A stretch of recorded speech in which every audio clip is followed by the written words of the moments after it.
I helped there. I used to go every day there, and I helped sewing, okay? But my sisters, two of them, used to wash the homes or in the gardens or whatever they had told us to do it, and we have Would to. that be Ditka and Zelma? Yeah, but because the little one was very young.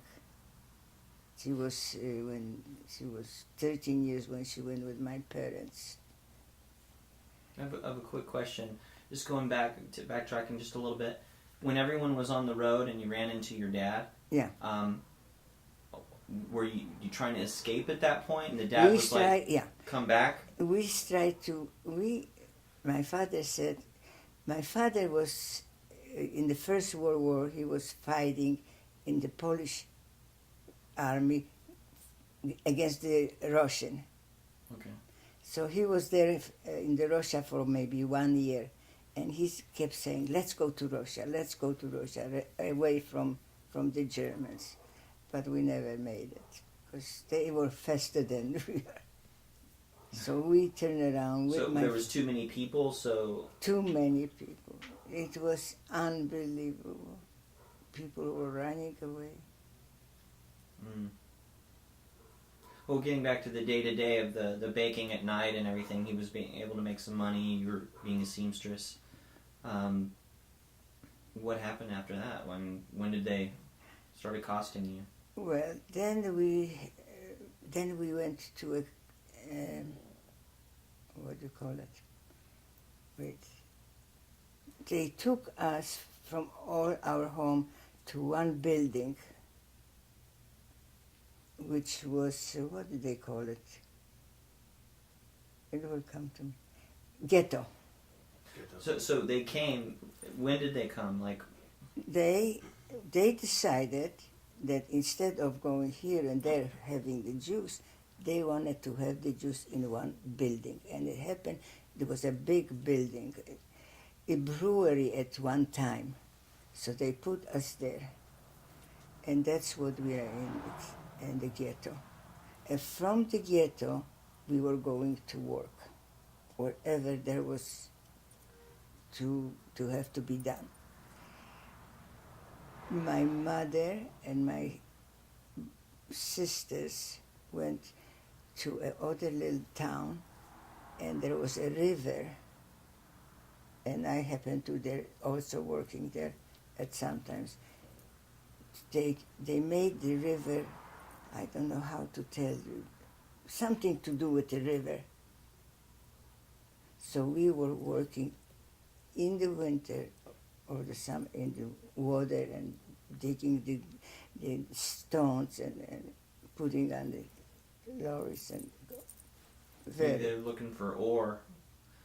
I don't know what they were looking, but it was very, very hot. And then we have to walk there, and we have to go walk back to the ghetto. What was the distance? It wasn't that far. It was maybe a half an hour walk or something. Were you being fed? Well, we were good because my father still was baking. Oh, okay. See, my father was baking still for the ghetto. Okay. We were maybe 500 people, 600 people there. Mm. So. When they came to get you to put you in the brewery, right. Were they heavily armed? Were they just No. Because we have a Jewish committee. So the German told the Jewish committee what to do. And we have a Jewish policeman, and we have Jewish president, you know. So they were the one who were moving us. Okay. Well, we only could take some clothes with us, and we stay in two families in one room. How much time did you have to migrate to the brewery from your home? Not far, no. No, I mean, how much time did you have to prepare? Oh, not too much. They give you order. Yeah. They give order to the committee, okay? Uh-huh. And the committee told us, pack and go. Did they give you a time limit that you know of? No, you don't. No. You just know you have to be We there have, quick. you know what? We were so scared of them that we were running of the Germans.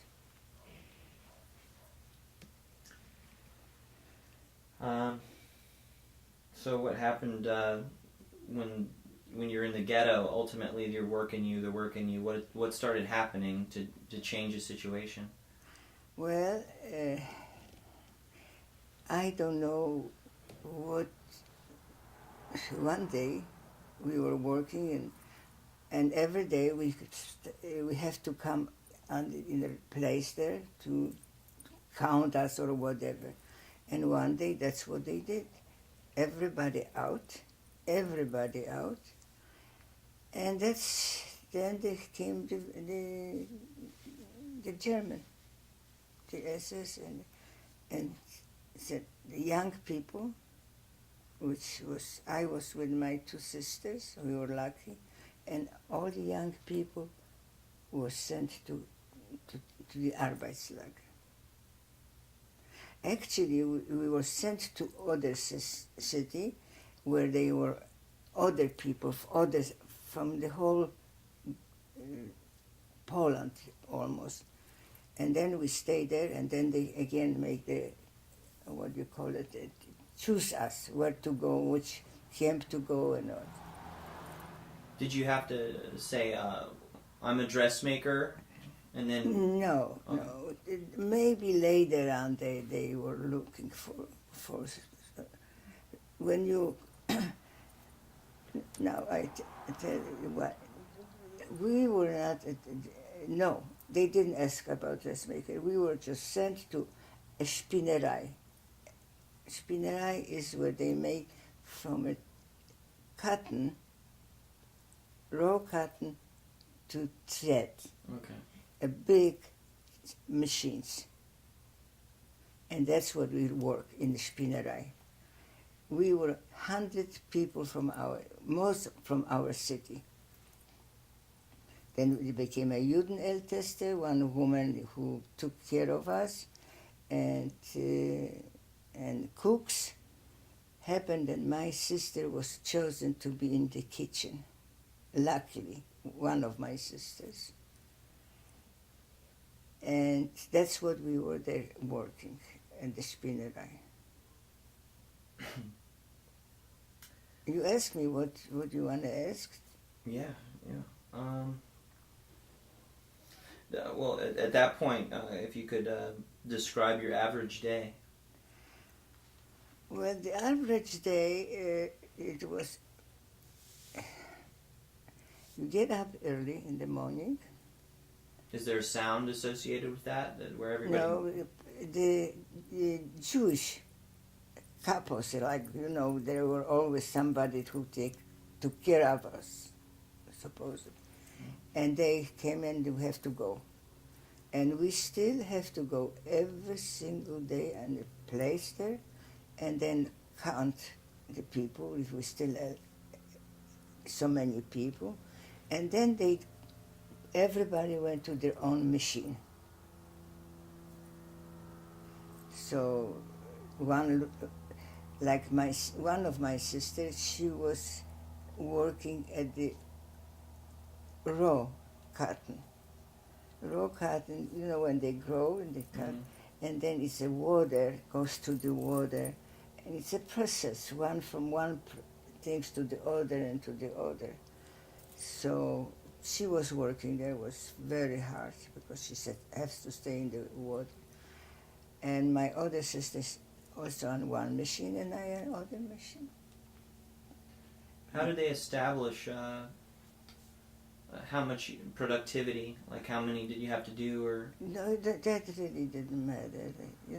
There's always German watch that we should be working.